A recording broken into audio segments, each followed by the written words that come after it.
জবুরে আল্লাহর নাম, জবুরে আমার নবীর নাম, ইনজিল কিতাবে আল্লাহর নাম, ইনজিল কিতাবের মধ্যে আমার নবীর নাম, কুরআনে আল্লাহর নাম, কুরআনের মধ্যে আমার নবীর নাম, আযানে আল্লাহর নাম, আযানে আমার নবীর নাম, ইকামতে আল্লাহর নাম, ইকামতে আমার নবীর নাম, জান্নাতের প্রতিটা দরজায় আমার আল্লাহর নাম, জান্নাতের প্রতিটা দরজায় আমার নাম। ওই নবীর যখন দাওয়াত হযরতে খাদিজা পাইছেন, হযরতে খাদিজা বলেন আমার বিনা প্রশ্নে কালেমা পড়তে কোনো অসুবিধা হয় নাই। আল্লাহু আকবার। ও মুসলমান, এরপরে হযরতে খাদিজা বলেন আমি কেন আপনাকে বিশ্বাস করব না?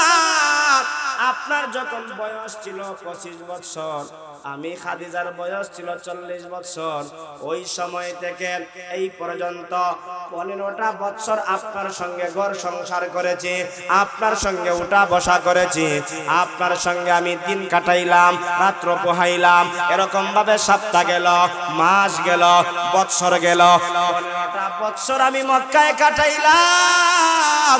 মক্কার কত মানুষ আমি দেখলাম, আপনার মতন আখলাকওয়ালা, চরিত্রওয়ালা মক্কার কোথাও আমি দেখি নাই।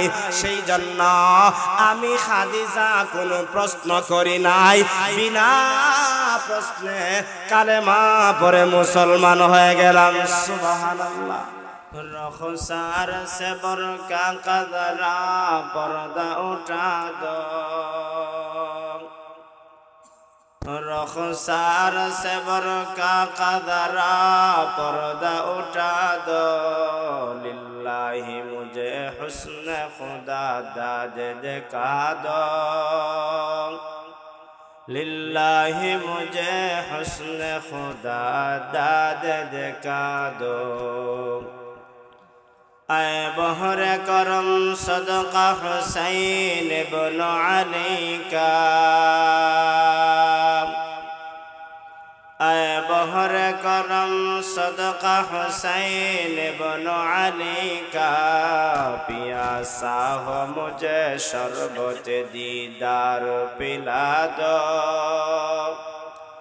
पियासा हो मुझे शरबत दीदार पिला दो। मैं दूर मजबूर हूँ ऐ सैयद आलम,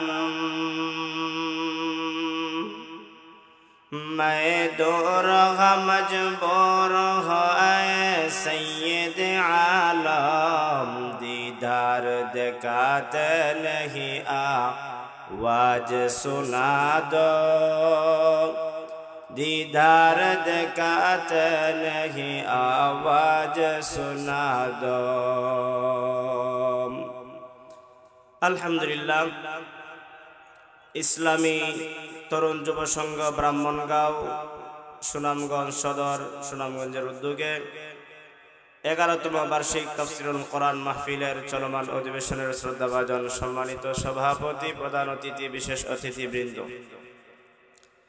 জাতির মাতার মুকুট, জাতির সেরেতাজ হযরত উলামায়ে কেরাম, সামনে উপস্থিত দিনদার ইমানদার মুসলমান ভাইয়েরা, পর্দার আড়ালের অবস্থানরত শ্রদ্ধেয়া সম্মানিতা মা ও বোনেরা, দয়াময় আল্লাহ রাব্বুল আলামিনের দরবারে লাখ কোটি শুকরিয়া যে আল্লাহ রাব্বুল আলামিন অত্যন্ত মায়া করে, মহব্বত করে, ভালোবেসে দুনিয়ার সমস্ত ঝামেলা থেকে ফারেক করে এই মুহূর্তে আমাদেরকে কোরআনের মজলিসে বসার তৌফিক দান করেছেন। সেজন্য রব্বে কারীমের দরবারে মুসলমানের আওয়াজে শুকরিয়া আদায় করি, বলি আলহামদুলিল্লাহ। লক্ষ কোটি দরুদ ও সালাম আল্লাহ রাব্বুল আলামিনের সৃষ্টির প্রধান আকর্ষণ, বিশ্বসভার সভাপতি, বিশ্ব মানবতার মহান শিক্ষক, সাইয়্যিদুল মুরসালিন, খাতামুন নবিয়্যিন, ইমামুল মুরসালিন, শাফিউল মুজনাবিন, দুজাহানের সরদার নবী, উম্মতের কান্ডারি নবী মুহাম্মদুর রাসূলুল্লাহ সাল্লাল্লাহু আলাইহি ওয়াসাল্লামের উপর সর্বোপরি শুকর যে আল্লাহ পাক আমাদেরকে এই পর্যন্ত নেক হায়াতান তাইয়্যিবা দান করে, সুস্থতার মতন মহান নিয়ামত দিয়ে হাজারো মানুষ থেকে মহব্বত করে, ভালোবেসে, যাচাই বাছাই করে এই সামিয়ানার নিচে আমাদেরকে বসার সুযোগটুকু করে দিয়েছেন, সেটাও রব্বে কারীমের পক্ষ থেকে দেওয়া নিয়ামত। আর এই নিয়ামতের ভাগীদার অংশীদার তারাই হতে পেরেছে যারা অংশগ্রহণ করেছে। আপনাদের কাছ থেকে শুনতে চাই, জানতে চাই, এই মুবারক মজলিসে আসার দ্বারা খুশি না বেজার? যদি খুশি হয়ে থাকেন আল্লাহকে খুশি করার জন্য আওয়াজ দিয়া বলুন আলহামদুলিল্লাহ। আমরা প্রশংসা করলাম কার? দুনিয়ার মানুষের প্রশংসা করি, দুনিয়ার মানুষ খুশি হয়। আল্লাহ পাকের প্রশংসা করলে আল্লাহ পাক খুশি। দুনিয়ার মানুষের প্রশংসার দ্বারা সামান্য সময় সেই ফায়দাটা থাকে, আর আল্লাহ পাকের প্রশংসার দ্বারা দুনিয়া এবং আখিরাতে কাজে লাগে। এজন্য সর্বহালতে আমরা প্রশংসা করব কার? আল্লাহর প্রশংসা করব। কেন আমরা প্রশংসা করব? আল্লাহ পাক আমাদেরকে হাজারো হাজারো নিয়ামত দিয়েছেন। কিছু নিয়ামত আল্লাহর কাছে চেয়েছি তো আমরা পেয়েছি, কিছু নিয়ামত আল্লাহর কাছে চাইনি, বিনা দরখাস্তে বিনা অ্যাপ্লিকেশনে আল্লাহ পাক আমাদেরকে দান করেছেন। তথা আল্লাহর কাছে আমরা মানুষ হওয়ার জন্য দরখাস্ত করিনি, আল্লাহ পাক আমাদেরকে মানুষ বানিয়েছেন। আল্লাহর কাছে দরখাস্ত করিনি, আল্লাহ আমাদেরকে মুসলমানের ঘরে জন্ম দিন। আল্লাহ বিনা দরখাস্তে আমাদেরকে মুসলমানের ঘরে জন্ম দিয়েছেন। আল্লাহর কাছে দরখাস্ত করিনি কোনদিন আল্লাহ আমাকে আপনাকে শ্রেষ্ঠ নবী মুহাম্মদুর রাসূলুল্লাহ সাল্লাল্লাহু আলাইহি ওয়াসাল্লামের উম্মত হিসাবে আমাদেরকে কবুল করেন বলিনি, দরখাস্ত করিনি। বিনা দরখাস্তে আল্লাহ পাক আমাদেরকে এই নিয়ামতগুলো দিয়েছেন। যেই আল্লাহ চাওয়া ছাড়া, দরখাস্ত ছাড়া এতগুলো দিয়েছেন, তিনার প্রশংসা আমাদের করা দরকার অবশ্যই আছে। এরপরে দেখেন আল্লাহ পাক কেমন, আল্লাহ আমাদেরকে কি পরিমাণ নিয়ামত দিয়েছেন। যেই জমিনের মধ্যে বিচরণ করি, জমিনের মালিক কে? জমিনটাকে বিছানা বানায় দিয়েছেন কে? আল্লাহ বানায় দিয়েছেন। আল্লাহ পাক রব্বুল আলামিন কালামে হাকিমের মধ্যে বলেন, আলাম নাজআলিল আরদা মিহাদা ওয়াল জিবালা আওতাদা ওয়া খালাকনাকুম আজওয়াজা। আল্লাহ পাক রব্বুল আলামিন বলেন, ওরে ব্রাহ্মণগাঁও এলাকার মানুষ, সুনামগঞ্জের মানুষ, আমি আল্লাহ তাআলা তোমাদের জন্য জমিনটাকে বিছানা বানায় দিলাম। আল্লাহ যখন সর্বপ্রথম জমিনটা বানান, জমিনটা বানানোর পরে জমিনটা নড়তে থাকতো, এরকম ভাবে হেলতে থাকতো, দুলতে থাকতো। এই জমিনটা যদি নড়াচড়া করে, হেলতে থাকে, দুলতে থাকে, একজন মানুষের কষ্ট হবে, তথা ব্যবসায়ীদের কষ্ট হবে, চাকরিওয়ালার কষ্ট হবে, ছাত্রদের কষ্ট হবে, শিক্ষকের কষ্ট হবে, কৃষকওয়ালার কষ্ট হবে, ইমানদারের কষ্ট হবে, বেদিন বেঈমানের কষ্ট হবে, হিন্দু খ্রিস্টানের কষ্ট হবে, শিখ চাকমার কষ্ট হবে। আল্লাহ পাক ওই সমস্ত কষ্ট থেকে বাঁচানোর জন্য ওয়াল জিবালা আওতাদা, জমিনটা স্থির রাখার জন্য বড় বড় পাহাড়, মনে করেন সুনামগঞ্জের পাহাড়, সিলেটের পাহাড়, চট্টগ্রামের পাহাড়, এরকম সৌদি আরবের পাহাড়, ইন্ডিয়ার পাহাড়, বড় বড় পাহাড় দিয়ে আল্লাহ ক্লিফ মেরে দিলেন যাতে করে নড়াচড়া না করে। আল্লাহ এই নড়াচড়া বন্ধ করে দিয়া আমাদের জন্য আরামের ব্যবস্থা করে দিলেন, সুখের ব্যবস্থা করে দিলেন, শান্তির ব্যবস্থা করে দিলেন। কেন দিলেন? উদাহরণ দেই আমি সব সময়। এই যে এই মাহফিলটার মধ্যে এত সুন্দর আয়োজন করা হয়েছে, তাদের এত সুন্দর প্যান্ডেল বানানোর পিছনে একটা কারণ আছে। আপনারা বসবেন, বক্তাগণ ওয়াজ করবে, আপনারা শ্রবণ করবেন। উদ্দেশ্য ছাড়া এই প্যান্ডেল বানানো হয় নাই। আগামীকাল সেই প্যান্ডেল থাকবে না। আল্লাহ পাক রব্বুল আলামিন বলেন, ওরে বান্দা, আমি আল্লাহ জমিনটা এমনি বানাই নাই, নাই, আমি আল্লাহ তাআলা জমিনটা এমনি স্থির করে দেই নাই। আমি আল্লাহ যেরকম ভাবে জমিন বানানোর পরে জমিনটা স্থির করে দিলাম বান্দা তোর কল্যাণের জন্য, তোর উপকারের জন্য। কেন দিলাম জানো? যাতে করে আমি যে একজন রব আছি, পালনেওয়ালা আছি, বানানেওয়ালা আছি, ওই বানানেওয়ালাকে যখন একবার আল্লাহ বলে ডাক দিবে, আমি আল্লাহ তাআলা তোর ওই ডাকে খুশি হইয়া তোর জন্য জান্নাতের 8টা দরওয়াজা খুলে দিব। আল্লাহু আকবার। আরো জোরে আওয়াজ দিয়া বলুন আল্লাহু আকবার। ও মুসলমান, আল্লাহ পাক এত কিছু আমাদেরকে দিলেন। আসমান দিলেন, আল্লাযী খালাকা সাবআ সামাওয়াতিন তিবাকা। স্তরে স্তরে আমার আপনার মাথার উপরে 7টা আসমান স্থাপন করলেন। আসমানের মধ্যে সূর্য আছে, দিনের বেলায় সূর্যের আলো দেয়, কৃষকওয়ালা কৃষি কাজ করে, দুনিয়াদার ব্যক্তি দুনিয়ার সমস্ত কাজকর্ম করে। রাত্রে বেলা চন্দ্রটা উঠে, এই চন্দ্রের আলো দ্বারা একজন মানুষ তার গন্তব্যে পৌঁছে যায়। আল্লাহ পাক বলেন, ও বান্দা সব কিছু দিলাম বান্দা তোর জন্য, আর তোকে বানাইলাম আমি আল্লাহর জন্য, আমি আল্লাহর জন্য। আমি আল্লাহকে চিন, আমি আল্লাহকে চিন, আমি আল্লাহকে চিনা যখন আমি আল্লাহকে ডাক দিবে, আমি আল্লাহ তোর উপরে খুশি হয়ে যাব। আমি আল্লাহ তোকে মহব্বত করি, আমি আল্লাহ তোকে ভালোবাসি। কেমন ভালোবাসি? আল্লাহর পয়গম্বরের একটা কথার দ্বারা বোঝা যায়।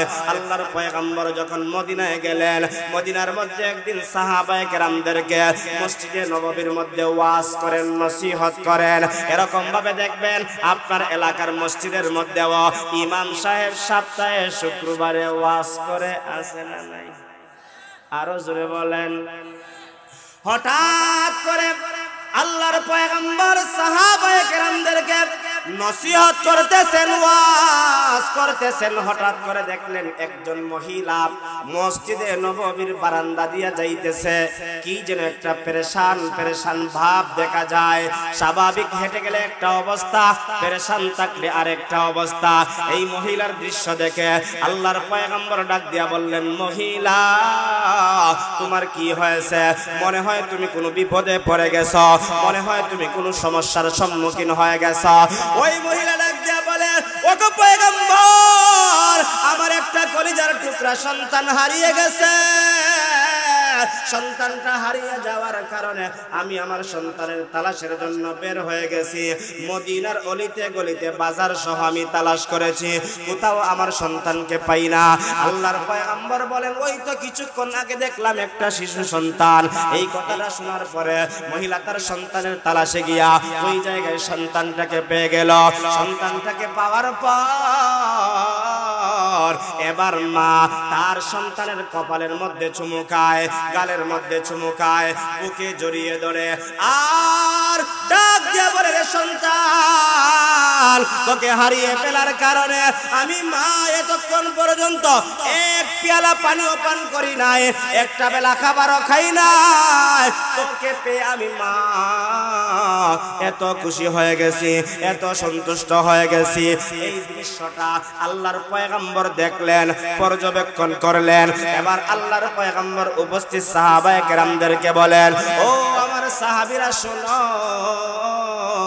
ওই মা তার সন্তানকে পেয়ে যেরকম ভাবে খুশি হয়েছে, আল্লাহ বলা বান্দা যখন এরকম ভাবে ব্রাহ্মণগাঁও মাহফিলের মধ্যে আইসা আল্লাহকে আল্লাহ বলে ডাক দিবে, জিকিরের মজলিসের মধ্যে গিয়া আল্লাহকে স্মরণ করবে, আল্লাহ পাক তার ওই বান্দার উপরে ওই মায়ের চাইতে লক্ষ কোটি গুণে খুশি হয়ে যাবেন। আল্লাহু আকবার। আরো জোরে বলেন। ও মুসলমান, সেই কথার দ্বারা প্রমাণ হয় আল্লাহকে চিনতে পারলে, আল্লাহর পরিচয় জানতে পারলে আল্লাহ পাক আমাদের উপরে বেজার হবেন না, খুশি হবেন। আরো জোরে বলেন। খুশি হবেন আল্লাহর পরিচয় জানার জন্য আল্লাহ পৃথিবীর জমিনে লক্ষাধিক নবী রাসূল প্রেরণ করেছেন। আমরা শুরু থেকে এই পর্যন্ত যদি তালাশ করি, আদম আলাইহিস সালাতু ওয়াস সালামের পরিচয় ছিল, ওনার দায়িত্ব কর্মসূচি ছিল লা ইলাহা ইল্লাল্লাহ, আদম সফিউল্লাহ। ওনার পরিচয় ছিল আল্লাহর পরিচয় মানুষের কাছে পৌঁছায় দেওয়া, আল্লাহর দায়িত্ব মানুষের কাছে পৌঁছায় দেওয়া। হযরতে নূহ আলাইহিস সালাতু ওয়াস সালামের কর্মসূচি ছিল লা ইলাহা ইল্লাল্লাহ, নূহ নাজিউল্লাহ। ইব্রাহিম খলিলুল্লাহর দায়িত্ব কর্মসূচি ছিল লা ইলাহা ইল্লাল্লাহ, ইব্রাহিম খলিলুল্লাহ। মুসা আলাইহিস সালাতু ওয়াস সালামের কর্মসূচি ছিল লা ইলাহা ইল্লাল্লাহ, মুসা কালিমুল্লাহ। ঈসা আলাইহিস সালাতু ওয়াস সালামের কর্মসূচি ছিল লা ইলাহা ইল্লাল্লাহ, ঈসা রূহুল্লাহ। আমার আপনার নবীর দায়িত্ব কর্মসূচি ছিল লা ইলাহা ইল্লাল্লাহু মুহাম্মাদুর রাসূলুল্লাহ। জোরে বলুন ঠিক কিনা, আরো জোরে আওয়াজ দিয়া বলুন ঠিক কিনা। ও মুসলমান,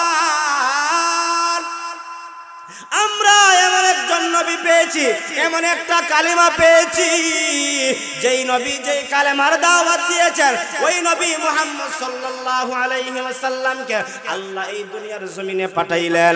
আল্লাহর পয়গম্বর দুনিয়াতে আসার পরে জন্মের পর থেকে 40টা বছর মক্কায় কাটাইলেন। মক্কার ছোট বড়, কালো সুন্দর, ধনী গরিব, ব্যবসায়ী আনা ব্যবসায়ী সমস্ত মানুষদেরকে দেখলেন, পর্যবেক্ষণ করলেন। এদের মধ্য থেকে কেউ সূর্যের পূজা করে, এদের মধ্য থেকে কেউ চন্দ্রের পূজা করে, এদের মধ্য থেকে কেউ গাছের পূজা করে, এদের মধ্য থেকে কেউ এরকম ভাবে মূর্তির পূজা করে।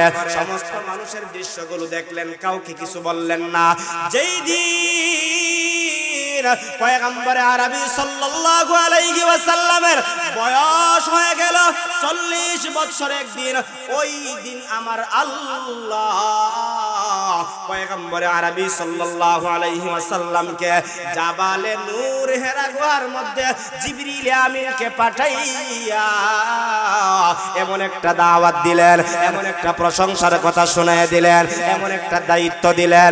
দায়িত্বটা হলো, ও জিবরাইল তুমি নবীর কাছে যাইবা, গিয়া বলবা এতদিন মুহাম্মদের পরিচয় ছিল মুহাম্মদ বিন আব্দুল্লাহ, আব্দুল্লাহর বেটা মুহাম্মদ। এই পরিচয়ে 40 বছর নবীজি কাটাইছেন। এবার আল্লাহর পক্ষ থেকে একটা স্বীকৃতি এসেছে, একটা দায়িত্ব এসেছে। সেই দায়িত্ব আর কর্মসূচিটা হলো, আজকে থেকে আপনার পরিচয় হলো মুহাম্মদ বিন আব্দুল্লাহ থেকে মুহাম্মাদুর রাসূলুল্লাহ। জোরে জোরে আওয়াজ দিয়ে বলুন সুবহানাল্লাহ। এত আস্তে বললেন সুবহানাল্লাহ। ও মুসলমান, আমার নবী মুহাম্মাদুর রাসূলুল্লাহ স্বীকৃতি পাইয়া জাবালে নূর ঘেরা গুহার থেকে আইসা সর্বপ্রথম ঘরের ভিতরে প্রবেশ করলেন। ঘরের ভিতরে প্রবেশ করার পরে ওনার স্ত্রী হযরতে খাদিজাকে বললেন, ও খাদিজা, এতদিন আমার পরিচয় ছিল মুহাম্মদ বিন আব্দুল্লাহ, এখন থেকে আমার পরিচয় হয়ে গেল আমি মুহাম্মাদুর রাসূলুল্লাহ। এবার মুহাম্মাদুর রাসূলুল্লাহর স্বীকৃতি পাইয়া তোমাকে কালেমার দাওয়াত দিলাম, একত্ববাদের দাওয়াত দিলাম। তুমি পড়ো লা ইলাহা ইল্লাল্লাহ মুহাম্মাদুর রাসূলুল্লাহ। বলতে দেরি মুহূর্তের ভিতরে হযরতে খাদিজা কালেমা পড়ে মুসলমান হতে দেরি হয় নাই। আল্লাহু আকবার। আচ্ছা, আল্লাহর পয়গম্বর নবুয়ত পাইয়া সর্বপ্রথম ঘরে আসলেন, আয়েশা কালেমার দাওয়াত দিলেন। দিতে দেরি কালেমা পড়ে হযরতে খাদিজা মুসলমান হতে দেরি হন নাই, সাথে সাথে তিনি কালেমা পড়লেন, মুসলমান হয়ে গেলেন। আল্লাহর নবী জিজ্ঞাসা করেন, খাদিজা তুমি কি আমাকে কোনো প্রশ্ন করলা না? আমি মুহাম্মদ বিন আব্দুল্লাহ থেকে মুহাম্মাদুর রাসূলুল্লাহ কেমনে হয়ে গেলাম? তোমার মনের ভিতরে কি কোনো প্রশ্ন জাগলো না? আচ্ছা, আমি আপনাদের কাছে বলতে চাই, মনে করেন আপনাদের ব্রাহ্মণগাঁও এলাকার একজন মানুষ হঠাৎ করে সারাদিন বাজারে ছিল, বাজার থেকে গিয়া যদি গরব বউ রে হয়, স্ত্রী রে হয়, আমি কালকে থেকে চেয়ারম্যান, বউয়ে মানবনি? জোরে কই। আমি অসুস্থ মানুষ, তারপরে আপনাদের আওয়াজে আমার কথা বের হবে। বলুন যদি গিয়া হয় যে আমি কালকে থেকে চেয়ারম্যান, বউয়ে মানবনি? আরো জোরে কোন মানবনি? বউয়ে জানে তাই কত নম্বরের চেয়ারম্যান। কিতা কই? অন্য কেউ না জানলেও বউয়ে জানে তার ঘরের ভিতরের স্বামীটা কত নম্বরের নামাজি আর কত নম্বরের বালা। দুনিয়ার কেউ না জানলেও ঘরের স্ত্রী জানে। জোরে বলুন ঠিক কিনা? এই জন্য আল্লাহর পয়গম্বর প্রশ্ন করলেন, ও খাদিজা, আমার সম্পর্কে কি তোমার কোনো এরকম ভাবে প্রশ্ন জাগলো না যে আমি কেমনে নবী হইলাম, কিভাবে নবী হইলাম? নবী হতে গেলে তো কোয়ালিটি লাগে, নবী হতে গেলে তো গুণ লাগে, তাহলে আমি কেমনে নবী হইলাম? এই কথাটা বলার সঙ্গে সঙ্গে হযরতে খাদিজা বলেন, আপনার কাছে তো অনেক কোয়ালিটি আছে, আপনার কাছে তো অনেক গুণ আছে। বলে আমার কাছে কি আছে? হযরতে খাদিজা রাদিয়াল্লাহু তাআলা আনহা বলেন, ও প্রাণের স্বামী আমার, আপনার কাছে কি গুণ আছে এবার শুনেন। এক নাম্বার হলো আপনার কাছে এমন কিছু গুণ আমি পেয়েছি তা অন্য কারো কাছে পাই নাই। এর মধ্যে স্পেশাল 3টা গুণ পেয়েছি যা অন্য কারো কাছে পাই নাই। আল্লাহু আকবার। এক নম্বরের গুণ হলো, ও প্রাণের স্বামী আমার, আপনার কাছে আমানতের খেয়ানত নাই। আমানতের খেয়ানত আজকে আমাদের সমাজে, আরে বাপরে কিভাবে খেয়ানত করে দিছে নিজের জিনিসটা আমানত রাখবার লাগিয়া। এ খাইছে তো খাইছে, কিছু যে মুখ ফুটছে, জিগাইলে দমক দেয়, এরকম মানুষ আছে না? আরো জোরে বলেন আছে না নাই? এমন মানুষই ওয়াদা করে, সকালে ওয়াদা করলে বিকালে হয় ইয়াদ নাই। ওই সমস্ত লোক থেকে আমাদেরকে বেঁচে থাকা দরকার আছে না নাই? আরো জোরে আওয়াজ দিয়া বলুন আছে না নাই? নবীজি সম্পর্কে হযরতে খাদিজা বললেন, আপনি ওয়াদা করলে ওয়াদার বরখেলাফ করেন না। 2 নম্বরে, 1 নম্বরে হলো আপনি আমানতের খেয়ানত করেন না। 2 নম্বরে হলো আপনি ওয়াদা করলে ওয়াদার বরখেলাফ করেন না। প্রত্যেকটা বিষয়ে কথা বললে লম্বা হয়ে যাবে। 3 নম্বর হলো আপনি আত্মীয়তার সম্পর্ক ছিন্ন করেন না। ওগো পয়গম্বর, এই জন্যই আমার বিশ্বাস হয়ে গেছে মক্কায় যদি আল্লাহ কাউকে নবী বানায় তাহলে আপনাকেই বানাবে। আপনার মতন আখলাকওয়ালা মক্কা কেন পুরা আরবের মধ্যে আমি খাদিজার চৌকে পড়ে নাই। আল্লাহু আকবার। রহমতে আলাম নবী, নবী দু জাহান। রহমতে আলাম নবী, নবী দু জাহান। সাহাবীরা নবীর জন্য দিয়েছে কুরবান, ঠিক কিনা? সাহাবীরা নবীর জন্য দিয়েছে কুরবান। উস্তুনে হান্নানা ছিল খেজুর গাছের নাম।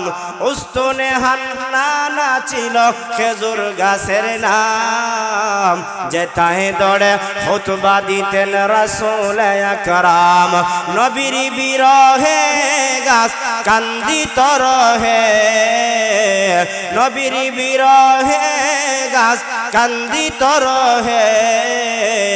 অবাক হয়ে দেখলেন সব সাহাবায়ে কেরাম। অবাক হয়ে দেখলেন সব সাহাবায়ে কেরাম। রহমতে আলাম নবী, নবী দু জাহান।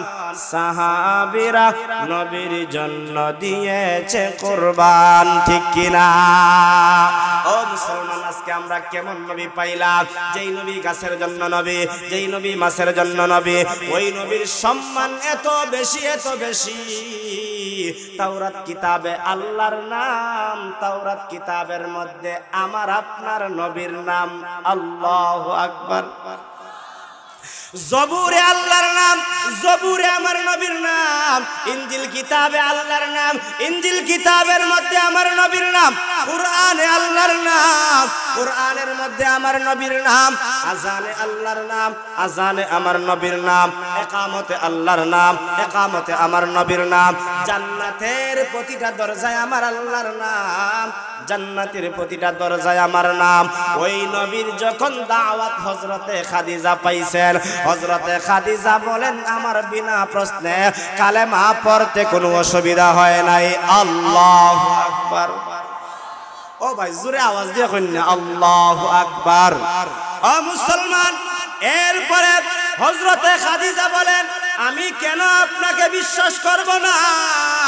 আপনার যখন বয়স ছিল 25 বছর, আমি খাদিজার বয়স ছিল 40 বছর, ওই সময় থেকে এই পর্যন্ত 15টা বছর আপনার সঙ্গে ঘর সংসার করেছি, আপনার সঙ্গে উঠা বসা করেছি, আপনার সঙ্গে আমি দিন কাটাইলাম, রাত্র পোহাইলাম, এরকম ভাবে সপ্তাহ গেল, মাস গেল, বছর গেল, 15টা বছর আমি মক্কায় কাটাইলাম। মক্কার কত মানুষ আমি দেখলাম, আপনার মতন আখলাকওয়ালা, চরিত্রওয়ালা মক্কার কোথাও আমি দেখি নাই। সেই জন্য আমি খাদিজা কোনো প্রশ্ন করি নাই, বিনা প্রশ্নে কালেমা পড়ে মুসলমান হয়ে গেলাম। সুবহানাল্লাহ। আপনাদের এই কোনার মানুষে কয় সুবহানাল্লাহ, আর এই কোনার মানুষে মুখ কাটায় বইছে। আপনারা কি তা রাগ করছেন নি? সুবহানাল্লাহ কি তা কোনো অভিযোগ করছেন নি? সুবহানাল্লাহ হইলে সব না গুনাহ। আরো জোরে বলেন সব না গুনাহ, আরো জোরে বলেন সব না গুনাহ। যদি একটা পাথর কঙ্কর যদি সুবহানাল্লাহ বইলা আল্লাহকে খুশি করতে পারে, আমি তো সৃষ্টির শ্রেষ্ঠ জাতি, আমারে তো আল্লাহ মহব্বত করেন, আমারে তো নবী মহব্বত করেন। আল্লাহর মহব্বত আর নবীর মহব্বত নিয়া সুবহানাল্লাহ বললে আল্লাহও খুশি হবেন, নবীও খুশি হবেন। এবার আওয়াজ দিয়া বলুন সুবহানাল্লাহ। আরো জোরে বলেন মন খুলে সুবহানাল্লাহ। সুবহানাল্লাহ একটা ঘটনা আছে, সুবহানাল্লাহ একটা ঘটনা আছে সরকারে দো আলম নবী সম্পর্কে। আল্লাহর নবী বিশ্ব নবী মুহাম্মদুর রাসূলুল্লাহ সাল্লাল্লাহু আলাইহি ওয়াসাল্লাম একবার এক জায়গায় বসে আছেন, হঠাৎ করে উনার কাছে হযরতে আবু যর গিফারি রাদিয়াল্লাহু তাআলা আনহু নবীর দরবারে উপস্থিত হয়ে গেলেন। যেই সাহাবী নবীকে এত মহব্বত করেন, ভালোবাসেন, নবীর মহব্বত আর ভালোবাসার কারণে বাড়িঘর ছেড়ে দিয়া, সব কিছু ছেড়ে দিয়া নবীর দরবারে বসে থাকতেন নবীর মহব্বত আর ভালোবাসা পাওয়ার জন্য। জোরে আওয়াজ দিয়া বলুন আল্লাহু আকবার। কেমন মহব্বত করতেন? আবু হুরায়রা যর গিফারি খাদিমে খায়রুল বাশার, আবু হুরায়রা যর গিফারি খাদিমে খায়রুল বাশার, जिंदगी बहरे खिदमतों में ना बनाया अपना घर, जिंदगी बहरे खिदमतों में ना बनाया अपना घर। नबीर साहाबी हजरत আবু হুরায়রা এবং হযরতে আবু যর দুইজন নবীকে এত মহব্বত করতেন, এত ভালোবাসতেন। ভালোবাসার কারণে বাড়ি ঘরে চিন্তা করেন নাই, ঘর বাড়ি চিন্তা করেন নাই, নবীর দরবারে বসে থাকতেন মহব্বতের কারণে। আবু যর বলেন আমি নবীর দরবারে হঠাৎ করে বসলাম, দেখলাম নবীর সামনে 7টা পাথরের কঙ্কর। আপনাদের এলাকায় পাথরের কঙ্করে কথা হয়নি? আরো জোরে কইন না, কথা কইনি? আরো জোরে কোন কথা কইনি? আশপাশে তো কত কঙ্কর আছে, রাস্তার পাশেও কত কঙ্কর আছে, কোন কঙ্করে তো জিকির পড়লো শুনলাম না, কোন কঙ্কর তো কথা বললো না। কিন্তু আল্লাহ যদি বলাইতে চায় পাথরের কঙ্করে কথা বলতে পারে। জোরে আওয়াজ দিয়া বলুন ঠিক কিনা? হযরতে আবু যর বলেন আমি দেখলাম নবীজির সামনে 7টা পাথরের কঙ্কর। ওই পাথরের কঙ্কর গুলো হঠাৎ করে আল্লাহর পয়গম্বর মুহাম্মদুর রাসূলুল্লাহ সাল্লাল্লাহু আলাইহি ওয়াসাল্লাম 2টা হাতের মধ্যে বন্টন করে 7টা পাথরের কঙ্কর হাতের মধ্যে নিলেন। নেওয়ার পরে দেখা যায় আমি আবু যর শুনতে পেলাম ওই পাথরের কঙ্কর গুলো মৃদু মৃদু আওয়াজে, ছোট ছোট আওয়াজে আল্লাহ পাকের পূত পবিত্রতার কথা বর্ণনা করে বলে সুবহানাল্লাহ সুবহানাল্লাহ সুবহানাল্লাহ। ওই পাথরগুলো যখন সুবহানাল্লাহ বলে আমার নবীজির কলিজাটা এত খুশি হয়েছে, নবীজি মুস্কি হাসি দিয়েছেন। আল্লাহু আকবার। হযরতে আবু যর বলেন আমি তো আওয়াজ শোনার পরে মনের ভিতরে একটা আগ্রহ জাগলো, আনন্দ জাগলো। আনন্দ জাগার সঙ্গে সঙ্গে আমি দেখতে পেলাম নবীর একজন সাহাবী হযরতে আবু বকর চলে আসলেন। এর কিছুক্ষণ পরে দেখতে পেলাম নবীর আরেকজন সাহাবী হযরতে উমর চলে আসলেন। এর কিছুক্ষণ পরে দেখতে পেলাম নবীর আরেকজন সাহাবী হযরতে উসমান চলে আসলেন। এরপরে দেখতে পেলাম হযরতে আলী চলে আসলেন। সবাই নবীর চতুর্দিকে বসে গেলেন। এবার নবীজি একে একে প্রত্যেকের হাতের মধ্যে দিলেন। যত জনের হাতের মধ্যে দিবেন প্রত্যেকের হাতের মধ্যে সুবহানাল্লাহর আওয়াজ দিয়া আল্লাহর পুত পবিত্রতার কথা ওই পাথর বর্ণনা করেছে। এবার বর্ণনা করার পরে হযরতে আবু যর মনে মনে বলেন যদি আমার হাতের মধ্যে নবীজি দিতেন আমিও ধন্য হতাম, আমার হাতের মধ্যে দিলে আমার মনটাও খুশি হতো। এরকম ভাবে মনে করেন হঠাৎ করে এখানের মধ্যে সিন্নি দেওয়া হয়, তাবারুক দেওয়া হয়। এই মাথা যে বইছে এখন যদি লাইনটা শেষ হইয়া আমার কাছ পর্যন্ত না আসে তাহলে তো আমি পাইতাম। তার ভিতরে একটা টেনশন থাকেনি? আচ্ছা টেনশন এটা বাদ দিলাম। মনে করেন এই এলাকার সবচাইতে বড় একজন আল্লাহর ওলি, ওই আল্লাহর ওলি আইসা হঠাৎ করে বলতেছেন আমার কাছ থেকে খেজুর নেও, খেজুর নেও। সবাই নিতেছে, পিছনে একজন হুজুরের মহব্বতের লোক কয় আই রে হাই আমি পিছনে পড়ার কারণে আমার হাতের মধ্যে একটা খেজুর আইসা পৌঁছবে কি না, যদি হুজুরের হাতের একটা খেজুর পাইতাম আমার মনটা খুশি হইতো। এমন হুজুর প্রেমিক মুসল্লি আছে না নাই? আরো জোরে বলেন আছে না নাই? হযরতে আবু যর বলেন আমার মনের ভিতরে একটা আনন্দ, হায় হায় যদি আমার হাতের মধ্যে আল্লাহর পয়গম্বর পাথরগুলো দিতেন, আমার হাতের মধ্যে আসার পরে যদি পাথরের কঙ্করগুলো আল্লাহ পাকের পুত পবিত্রতার কথা বর্ণনা করে আমি আবু যরের অন্তরটা খুশি হবে। এই কথাটা ধারণা করতে না করতেই আল্লাহর পয়গম্বর জমিন থেকে 7টা পাথরের কঙ্কর আবার হাতে নিয়ে নবীজির বরকতে হাত দিয়া আবু যরের হাতের মধ্যে দিলেন। হযরতে আবু যর বলেন আমি পূর্বের ন্যায় আমার হাতের মধ্যে শুনতে পেলাম ওই পাথরগুলো পূর্বের ন্যায় বলতেছে সুবহানাল্লাহ সুবহানাল্লাহ। আপনারাও একটা জবান বন্ধ রাখবেন না, চতুর্দিক দিয়ে আওয়াজ দিয়া বলুন সুবহানাল্লাহ। ও ভাই এই সুবহানাল্লাহ বলার দ্বারা আপনার লাভ, আল্লাহ আপনার উপরে খুশি হবে, নবী আপনার উপরে খুশি হবে। এই নেকিটা আপনি আখিরাতের মধ্যে পাবেন। নেকির জন্যই তো এখানে আসছেন। এখানে আসছেন কেন? গুনাহ মাফের জন্য, নেকি নিয়ে নেওয়ার, নেকি নিয়ে যাওয়ার জন্য। যদি নেকি নিয়ে যাইতে পারো তাহলে তোমার জন্য আখিরাতে কল্যাণ আছে, আখিরাতে তোমার সফলতা আছে। জোরে বলুন ঠিক কি না?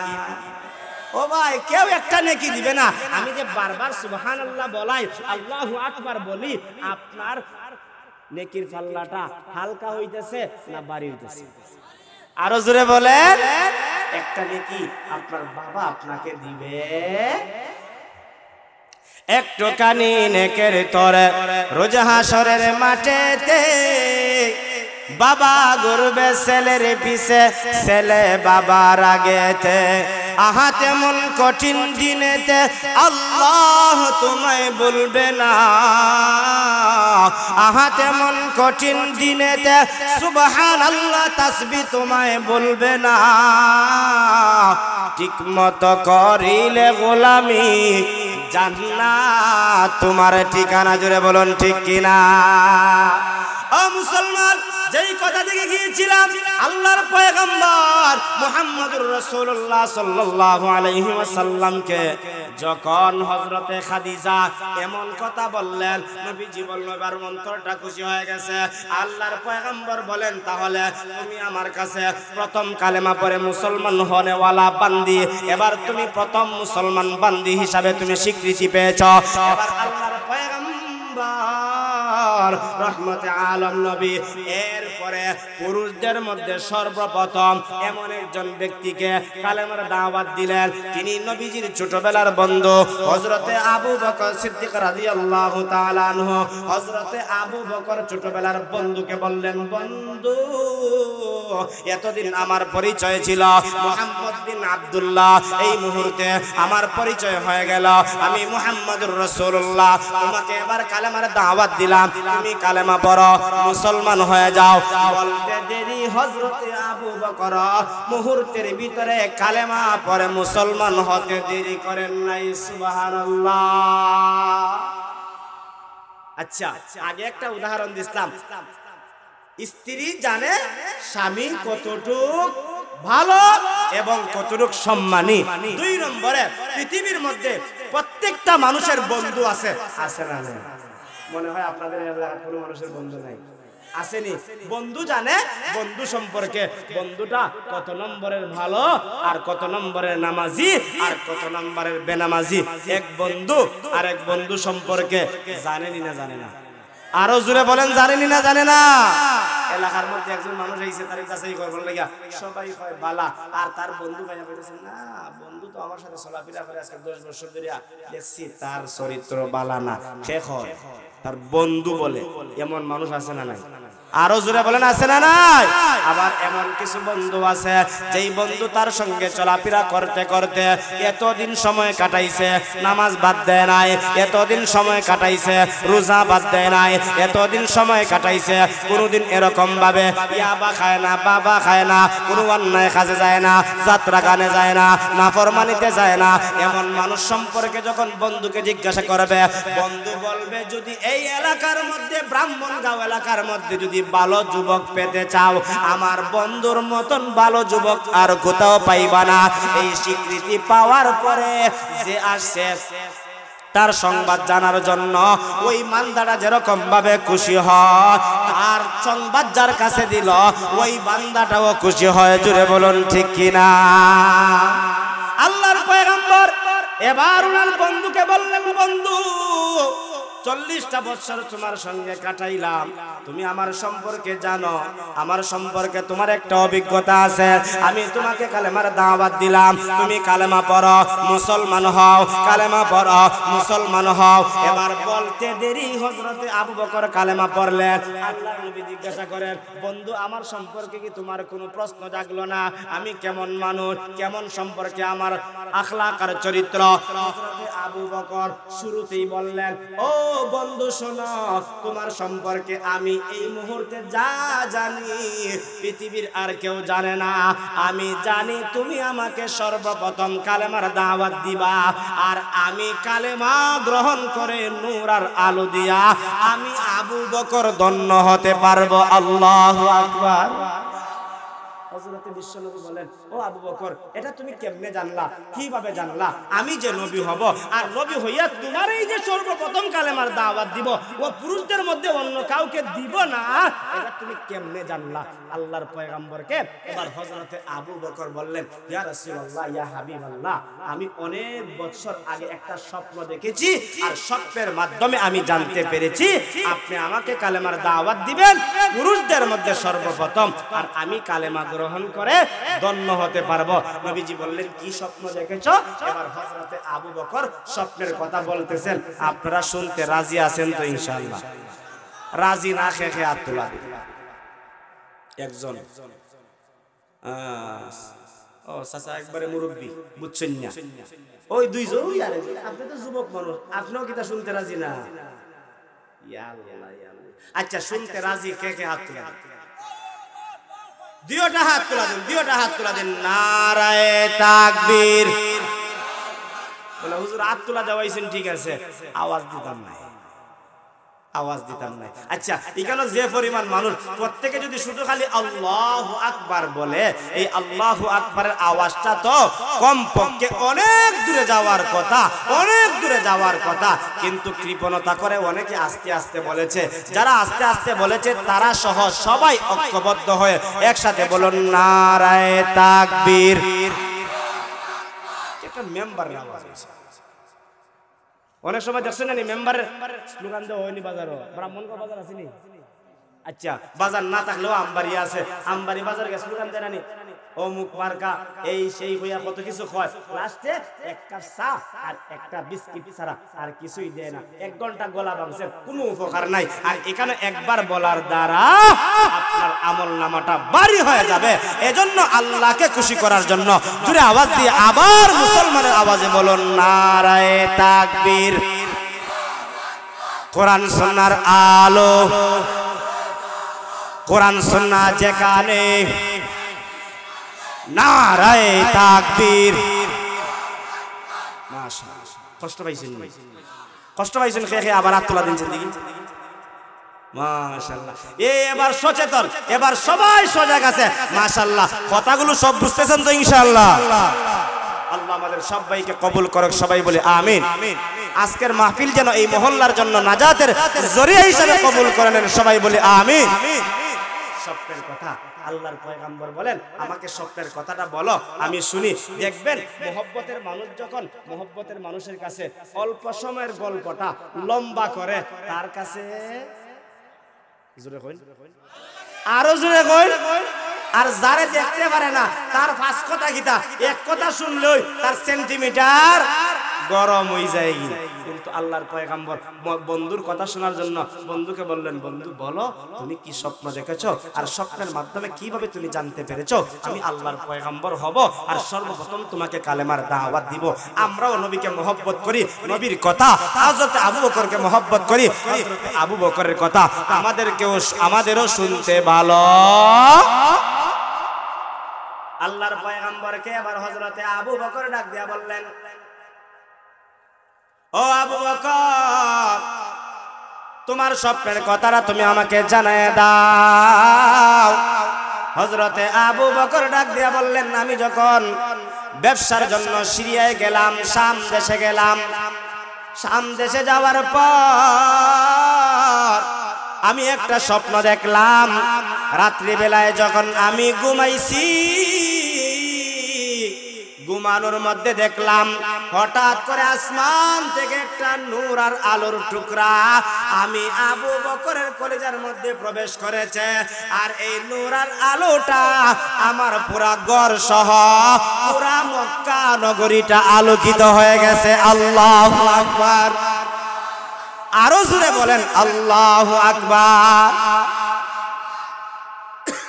হযরত আবু বকর বলেন, আমি এমন স্বপ্ন দেখার পরে টেনশন চলে আসলো, চিন্তা চলে আসলো, পেরেশান চলে আসলো। আপনারাও কিন্তু স্বপ্ন দেখেন, আমিও তো স্বপ্ন দেখি, আপনিও স্বপ্ন দেখেন, রিকশাওয়ালায় স্বপ্ন দেখে, সিএনজিওয়ালায় স্বপ্ন দেখে, বাসের চালকেও স্বপ্নে। সবার স্বপ্ন কি তা এক নিয়ে? এক বেটা এক ঘুমাইয়ে ঘুমাইয়ে স্বপ্ন দেখে ফুলকলির দোয়ারা বাজারে বলেন অথবা সুনামগঞ্জের 1 নম্বরের ফুলকলি অথবা ফিউরিয়ার মিষ্টি খাইতেছে, ঘুম থেকে উঠে দেখে লেফের কোনা চাবাইতেছে।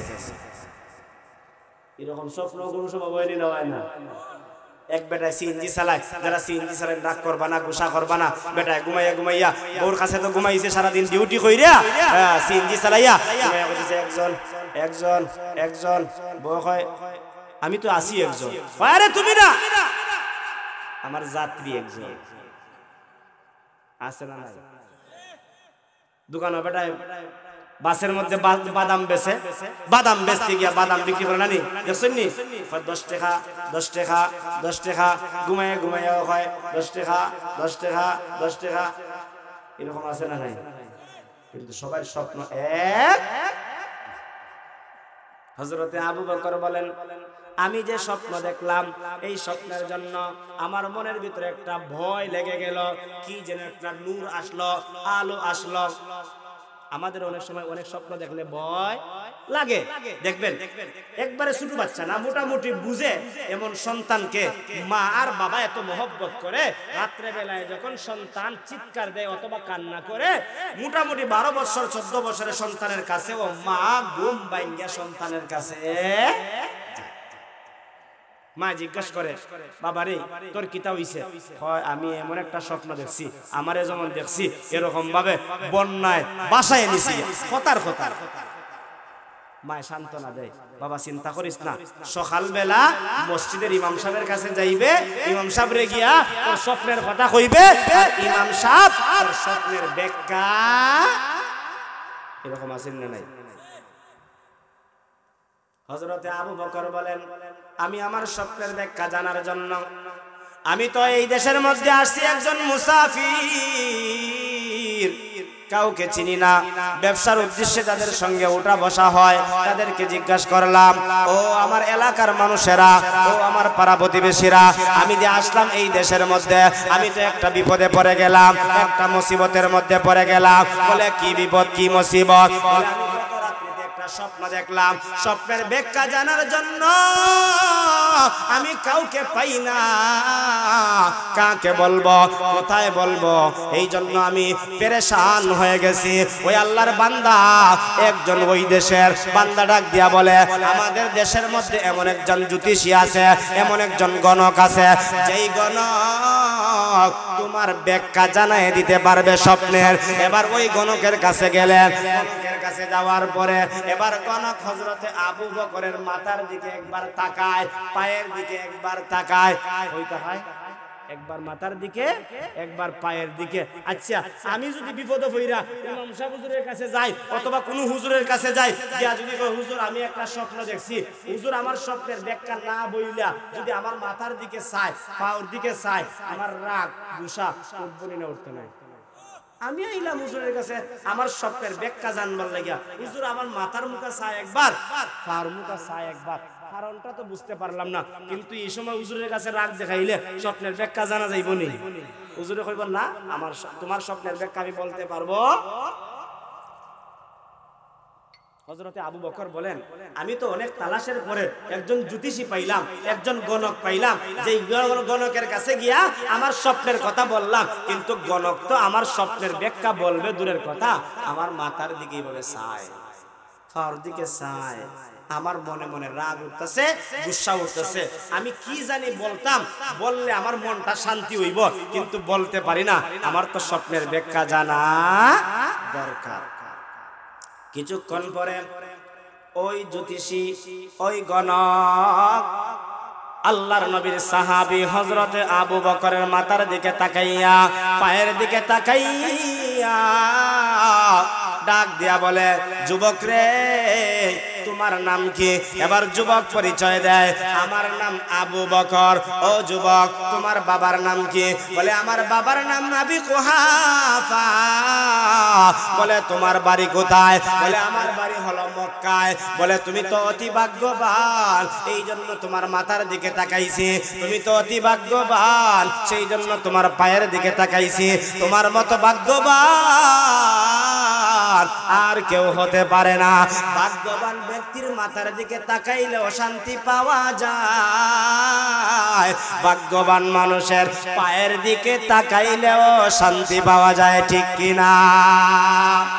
ওই লোকটা ডাক দিয়ে বলে, আমি তোমার মাথার দিকে তাকাইছি, রাগ করবা না, গুসা করবা না, আমি জানি তোমার মনে মনে রাগ গুসা উঠছে, কারণ জ্যোতিষী গণক তো বলতে পারে তুমি কি কি ধারণা করতেছ, তোমার কিরকম ভাবে কি হইতেছে।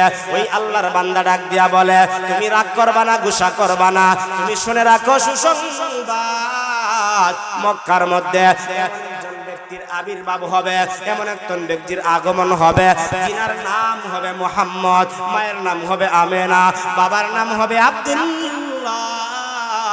ওই আব্দুল্লাহর ঔরসে আয়েশা, যিনি মুহাম্মদ নামে প্রকাশিত হবেন, তিনি হবেন আল্লাহর পয়গাম্বর। আর আল্লাহর পয়গাম্বর হইয়া পুরুষদের মধ্যে সর্বপ্রথম তোমাকে কালেমার দাওয়াত দিবেন, আর তুমি কালেমা গ্রহণ করে নূর আর আলো নিয়ে ধন্য হতে পারবে। আল্লাহু আকবার। আরো জোরে বলেন আল্লাহু আকবার। আচ্ছা, স্বপ্নের ব্যাখ্যাটা এরকম শোনার পরে মনটা খুশি হইছে না বেজার হইছে? হ্যাঁ, খুশি হইছে, এত বেশি খুশি হইছে। হযরতে আবু বকর বলেন, আমার মনের আনন্দে আমি এবার খাবার খাইলাম, আমার মনের আনন্দে এবার আমি পানি পান করলাম, আমার মনের আনন্দে আমি এবার আরামে ঘুমাইলাম, আমার মনের আনন্দে আমি আবার ব্যবসা বাণিজ্য করলাম, ব্যবসার মধ্যে আমার অনেক লাভ হয়েছে, লাভ নিয়ে আমি এবার মক্কায় ফিরে গেলাম। আমার বন্ধু মুহাম্মদের সঙ্গে সাক্ষাৎ হয়, মুহাম্মদকে আমি আমার স্বপ্নের কথা বলি না, আমি আমার বন্ধু মুহাম্মদকে পরীক্ষা করব সত্যি নাকি আমার স্বপ্ন এরকম এরকম হয়েছে। দিন যায় রাত্র পোহায়, দিন যায় রাত্র পোহায়, সপ্তাহ যায়, মাস যায়, বৎসরের পর বৎসর যায়। ওগো নবীজি, আপনি যেহেতু এই মুহূর্তে 40 বছরে উপনীত হয়েছেন, কালেমার স্বীকৃতি পেয়েছেন, এবার কালেমার দাওয়াত দিয়েছেন, আমার অনেক বছর আগের স্বপ্নের ব্যাখ্যা এই মুহূর্তে প্রমাণিত হয়ে গেল।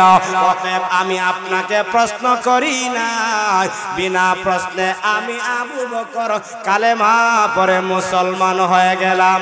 আল্লাহু আকবার, জোরে কইনা আল্লাহু আকবার, আরো জোরে আওয়াজ দিয়া বলুন আল্লাহু আকবার। ওই নবীর মহব্বত আর ভালোবাসা প্রতিটা মুমিনের ভিতরে আসক। আমরা চাই কি চাই না? আরো জোরে বলুন, চাই কি চাই না? চলো চলো চলো মুমিন, চলো নবীর সন্ধানে, নবী বিনে কে তোরাবে ফুল সিরাত মিজানে, ঠিক কিনা? চলো চলো চলো মুমিন, চলো নবীর সন্ধানে, নবী বিনে কে তোরাবে ফুল সিরাত মিজানে। শুধুই নবীর উসিলাতে আসলাম মানুষ দুনিয়াতে,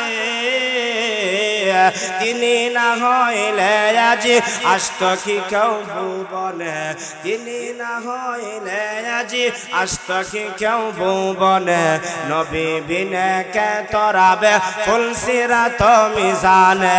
চলো চলো চলো মুমিন, চলো নবীর সন্ধানে, নবী বিনে কে তোরাবে ফুল সিরাত মিজানে, ঠিক কিনা?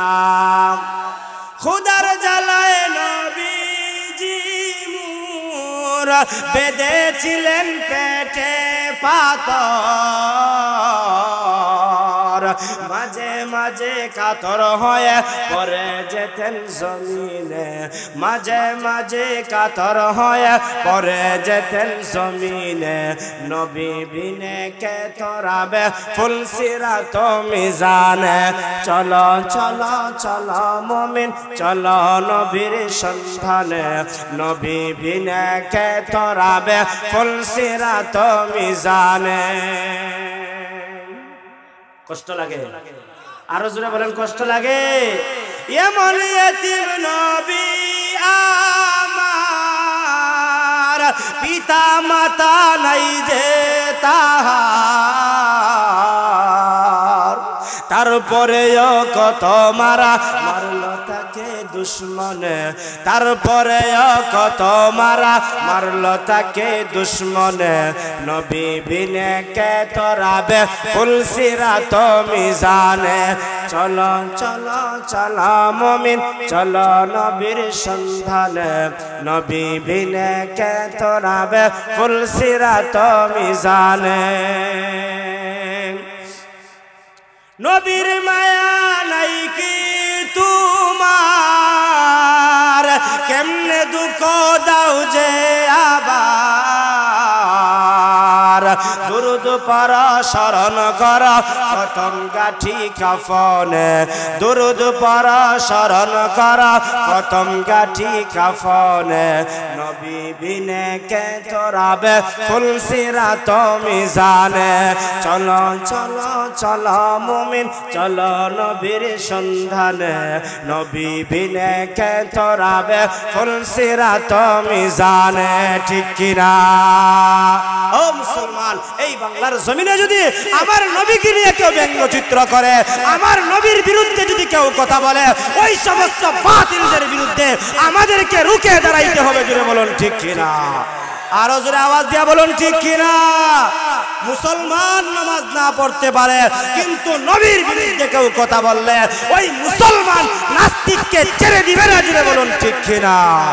মানি না, মানব না, মানতে পারি না, মানি না, মানব না, মানতে পারি না, আল্লাহ রাসূলের অবমাননা। জোরে, মানি না, মানব না, মানতে পারি না, আল্লাহ রাসূলের অবমাননা। অবমাননাকারীরা, অবমাননাকারীরা রক্ষা পাবি না। মানি না, মানব না, মানতে পারি না। আমার সদ্য বড় ভাই মুফতি শামসুল ইসলাম জমিরি সাহেব আইসন, আমি আর সামনে কথা বাড়াইতা। এজন্য আমি যেই কথাটা বলতেছিলাম, আল্লাহর পয়গম্বর মুহাম্মদুর রাসূলুল্লাহ সাল্লাল্লাহু আলাইহি ওয়াসাল্লাম আল্লাহ তাআলার পক্ষ থেকে নবী হওয়ার পরে সর্বপ্রথম হযরতে খাদিজাকে কালেমার দাওয়াত দিলেন। পুরুষদের মধ্যে সর্বপ্রথম হযরতে আবু বকর সিদ্দিক রাদিয়াল্লাহু তাআলা আনহুকে কালেমার দাওয়াত দিলেন। বালকদের মধ্যে হযরতে আলী রাদিয়াল্লাহু তাআলা আনহুকে কালেমার দাওয়াত দিলেন। গোলামদের মধ্যে হযরতে যায়েদ ইবনে হারিসা রাদিয়াল্লাহু তাআলা আনহুকে কালেমার দাওয়াত দিলেন। এই কালেমার দাওয়াত চলতে চলতে আজকে ব্রাহ্মণগাঁও এলাকা পর্যন্ত এসেছে। আমরাও সেই দাওয়াত গ্রহণ করেছি, আমরাও সেই কালেমার দাওয়াত, দ্বীনের দাওয়াত দিতেই থাকবো। আমাদের প্রজন্ম দিতে দিতে কিয়ামত পর্যন্ত দিতে থাকবে। আর আমরা নবীর উম্মত হয়ে হাসরের ময়দানে একসাথে আমরা একত্রিত হতে পারবো।